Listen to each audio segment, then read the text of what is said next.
Hi, great to see everybody. Just kidding.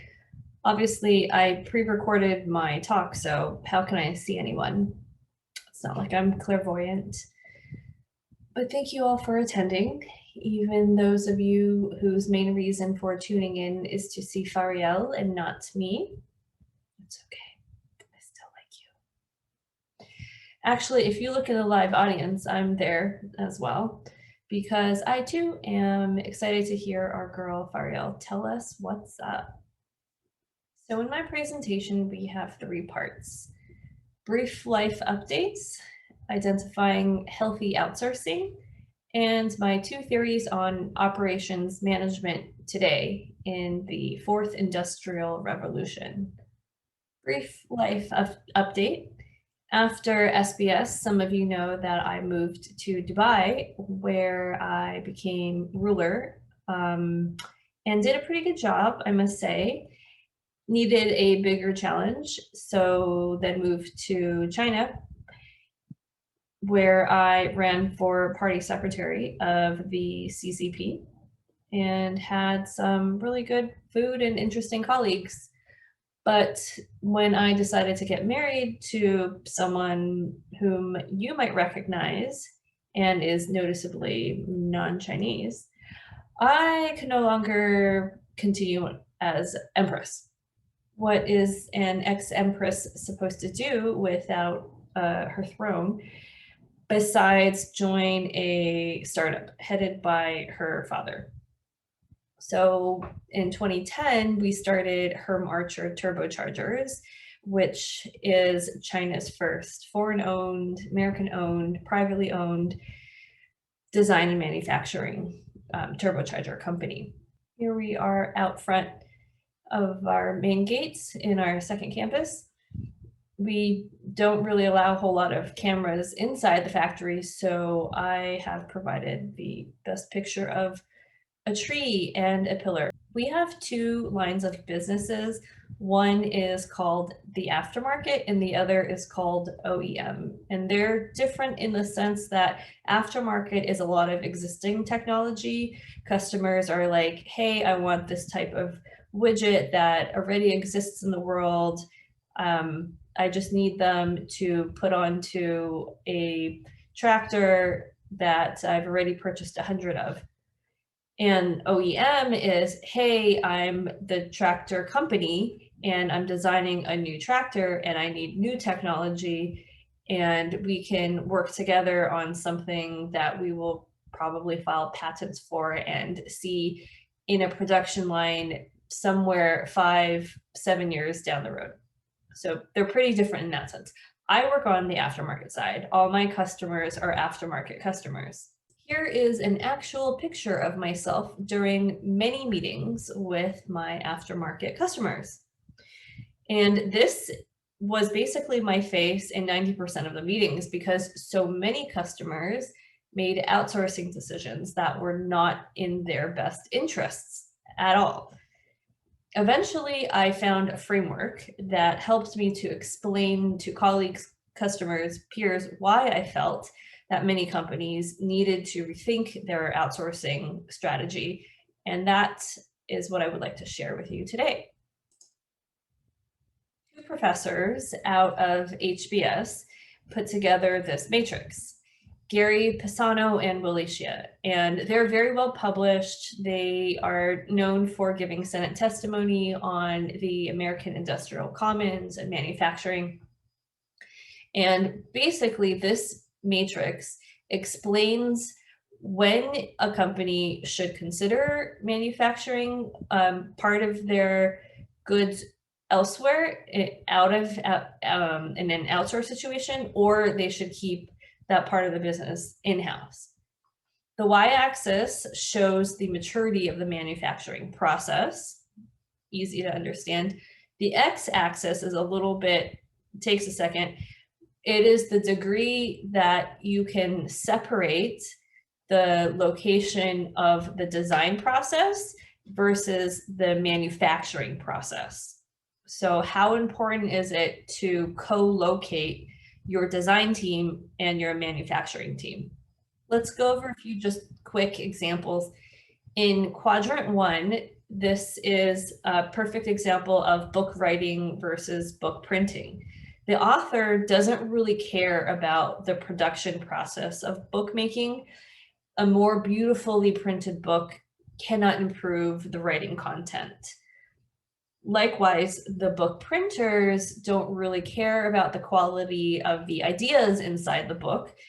There's really zero economic upside to co-locating the author and the printers. If you're a business like the one I just described, co-locating doesn't matter to you, and outsourcing is an advantage. Yes, go for it.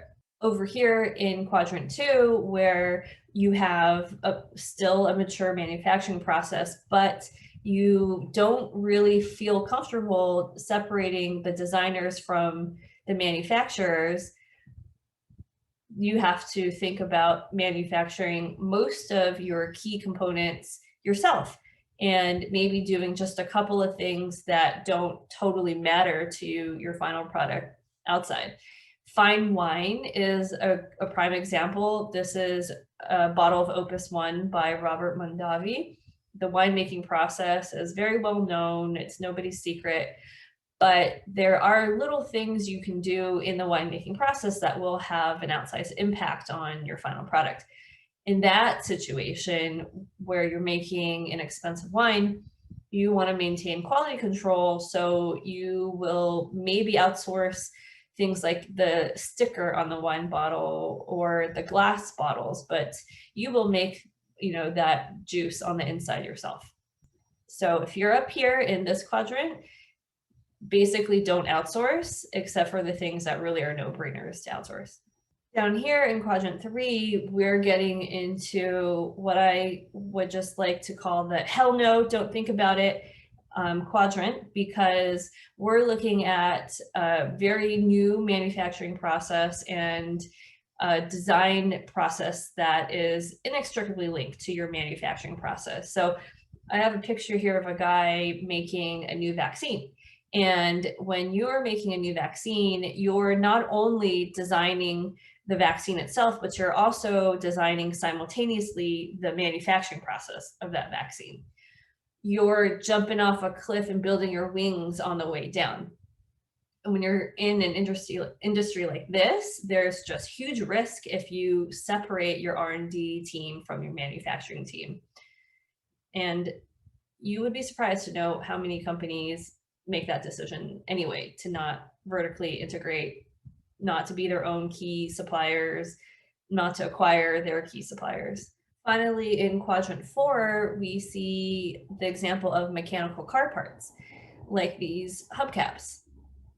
Ford, BMW, Volvo, they can easily outsource their hubcaps, their bumpers, and windshield wipers because the industry design rules are firmly established.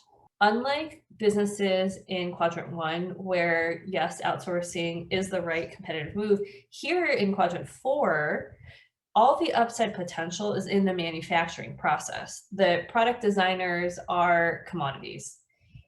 Here, if you have a manufacturer who finds a cheaper way to manufacture the same thing, there you have the unique differentiator. So especially if you're on the side in this business where you're on the designer side, don't be a jerk to your supplier, to the person who's doing that manufacturing, because truth be told, they are the ones who would be able to offer you the couple points improvement. Just to recap, the quadrant, the right side is where you want to think about outsourcing. The left side is where you want to think about keeping as much in-house as possible. My business is straddling the whole bottom half. So we have customers with whom we really need to embed ourselves. Those are the OEM customers, where we have to feel like we're actually part of their company. They have to feel like they're part of us.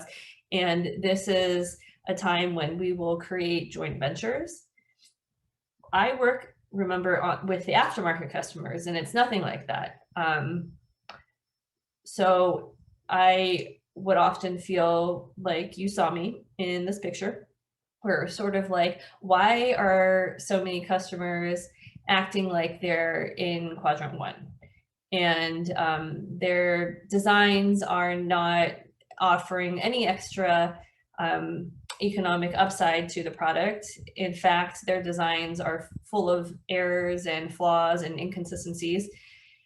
And their senior management had no plan to shore up any weaknesses in their companies. In fact, just the opposite. They wanted to continue underfunding their engineering and purchasing teams. So it was just really disheartening for me to see that there were so many companies who made their strategies around this belief that this would be good for them in the end. Here's where I did find hope. While I became increasingly disillusioned by basically every blue dot that you see on this map,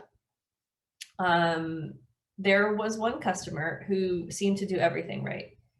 And that is this red dot, Springfield, Missouri, Springfield Remanufacturing Company, SRC is their name.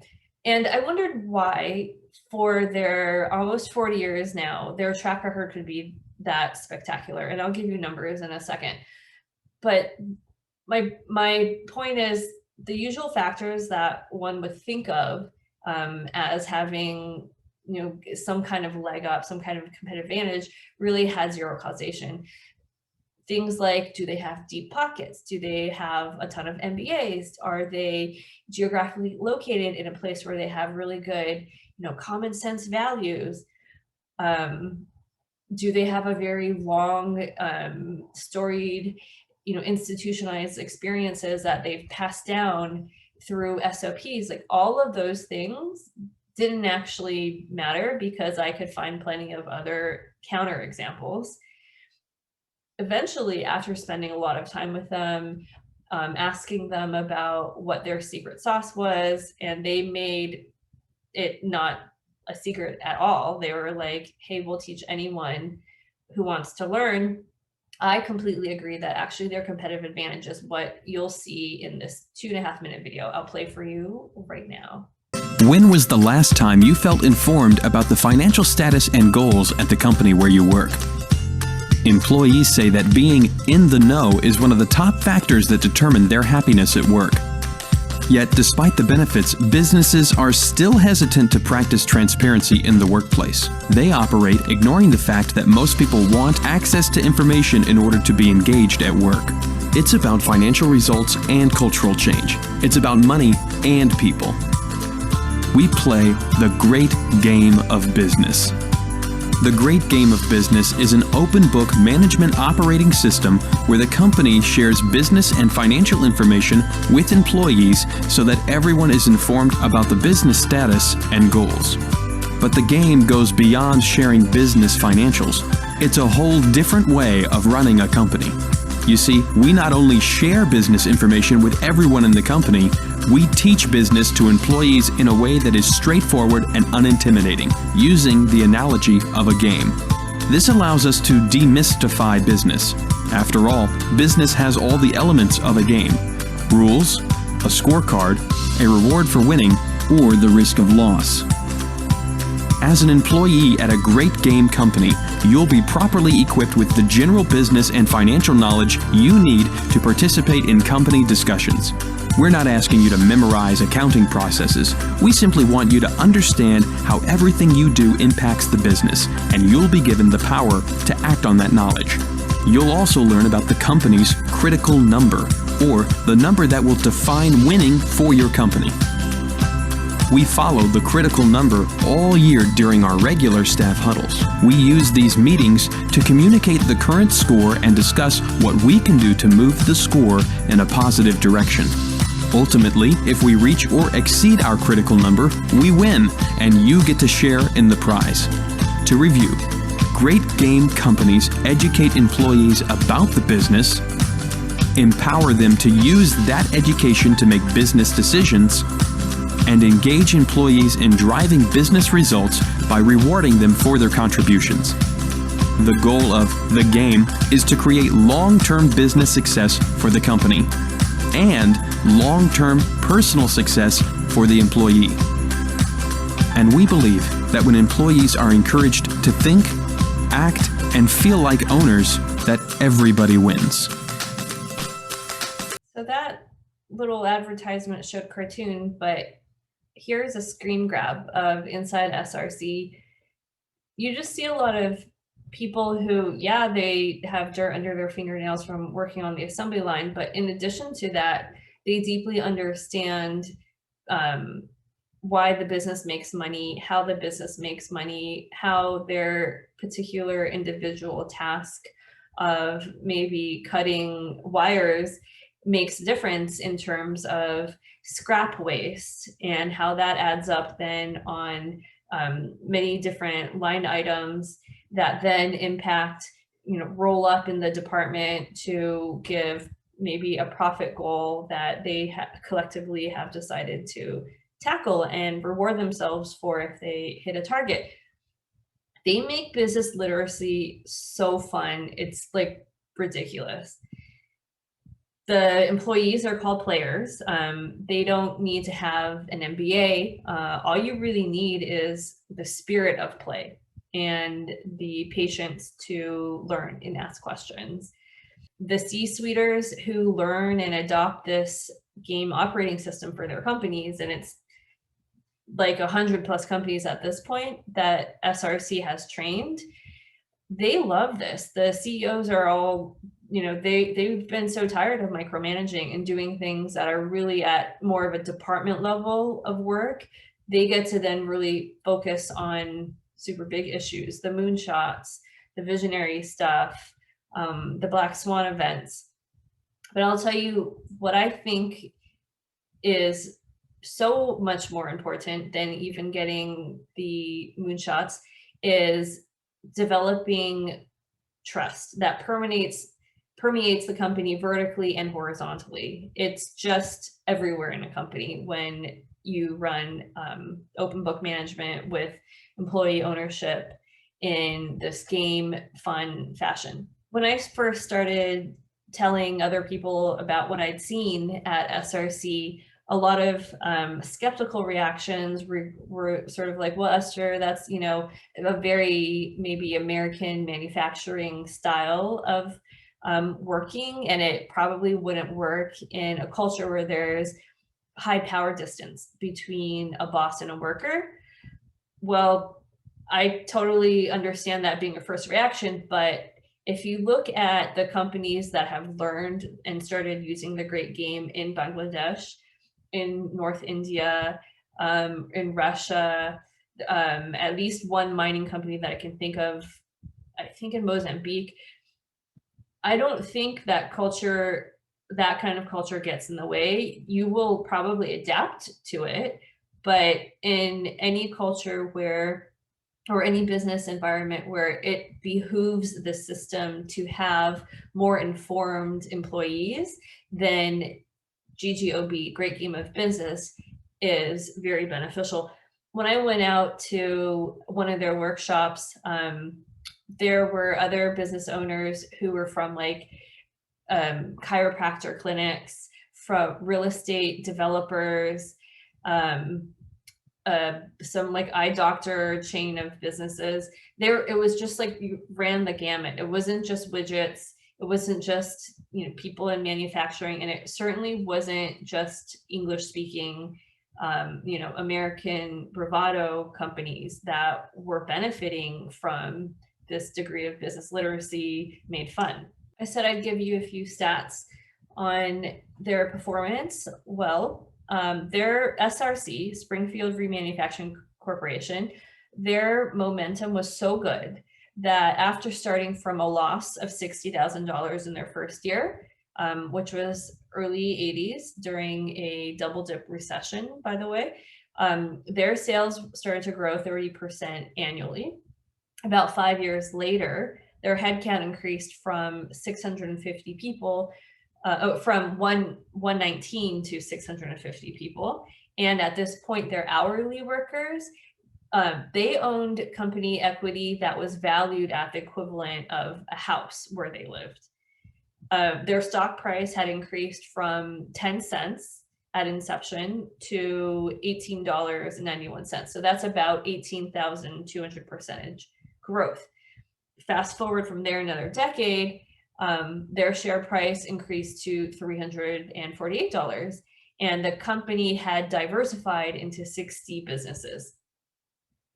They don't do layoffs, they don't have to, because so many people there understand how to think about ways that the business will carry that cash flow, not just increase in sales, not just think about profitability, but to really think about how cash is the lifeblood month to month of an organization, and they need to preserve that cash and use that cash in a way where the game can continue. So just to give context of their performance versus the general economy at the time, had you put $1,000 into the S&P index fund in 1983, the year that they were founded, or you put $1,000 into Berkshire Hathaway, by 2012, the S&P index would have grown to 8,434. And $1,000 put into Berkshire Hathaway would have been $113,000. But in SRC, your initial 1,000 would have turned itself into $3.4 million. So this brings me to my first theory. And it is that throughout history, the groups that strengthened relative to their peers have been those that further decentralized information and decision making. I see this in business and government, military, and economies and society writ large. I think this system that SRC has created, it helps, if not outright saves people, organizations, because it gives that group of people an approachable means to uncondition themselves from a very outdated management method, which was command and control in the past. What do I mean by that? Well, we just look back at the first 3 industrial revolutions, and you can see that we used to have a situation where the monarchy was in the middle and gave the orders and everyone else just kind of executed it. And that worked fine for a while. Later, when we got to the second industrial revolution, the mid 1800s to the mid 1900s, we had division of labor. And it became very important for not just one guy to do everything, but to be able to have some specialty in the factories. That was the only way we could scale. We were chasing scale. Of course, there are always going to be small businesses where you have one person wear like 3 hats, but really to reach scale and for the companies that would quote unquote win, you needed to have division of labor. Fast forward to the third industrial revolution, you see that the hierarchy really looked more like a matrix. This was the mid 1950s to the turn of the century. And we had IT systems that changed the game. I keep mentioning the word decentralization, and I want to talk about that in the context of the proverbial starfish and spider. And for anyone who doesn't know that reference, it is the difference between an organism where when the head is cut off, the whole organism just kind of fails, doesn't know what to do. It dies pretty quickly. That is the spider. And a decentralized type of organism where you cut off one of the limbs of the starfish, it quickly regenerates another one. It's fine that the head gets cut off. It will survive. And so a company that is playing the game, the great game, that company is much more likely to survive regardless of who the CEO is. You don't need to have a rock star CEO to continuously save the company. You just need a bunch of everybody in the company doing their part, and the overall organism, the business, will survive. And so for a while, I thought this is great. You know, decentralization is the trend that we see throughout the industrial revolutions. Do we even need the C-suites anymore? Um, you know, if all the decisions are being made in the outer regions of an organization, what do we need at the center at all? And, you know, sometimes we'll call the center corporate headquarters, sometimes we'll call it a federal government, central command, and a military central bank. You know, isn't a lack of the center the whole point of systems, new systems like cryptocurrency? The answer to me is we have seen, especially in 2020, that we do need a central command. And there are two main reasons. One, black swan events, like a pandemic. This is when we do need somebody in the middle who maybe has better information to be able to very quickly have the whole organization snap in line to follow a new strategy. And that only works when there is trust in the central leadership. When there isn't, you will have a lot of pushback, you will have conspiracy theories, you'll have all sorts of rebellions. But in a company like a great game company, that I've been tracking, so many in the last year, they all thrived during COVID-19, and not just the companies here stateside. They were able, there's a tea company in Bangladesh that retooled how they harvested their tea. They did great. Their profit margins were fine. They figured out new markets to expand to. There just isn't as much freaking out in a GGOB company because they can each see how they can improve their piece of the whole. And at the same time, they know that central command, the headquarters, will be able to disseminate information that they can use and that they can trust. Yes, we do need a central command, but we don't need them to be doing things that they used to do in earlier versions of business, in the earlier industrial revolutions. Today, instead, we need our central command, the headquarters, to not be inserting itself in department level work, not becoming a bottleneck to efficiency or a roadblock to innovation. We need the central leadership to really focus on just existential threats. And for me, that's existential threats that come from inside, internal rot, by looking at the scorecards, looking at the numbers, where are the trends not panning out in the right way, and also looking externally to react to black swan events. To survive either existential threat, the business, the organization must have the capability to effectively centralize the big decisions for an appropriate amount of time.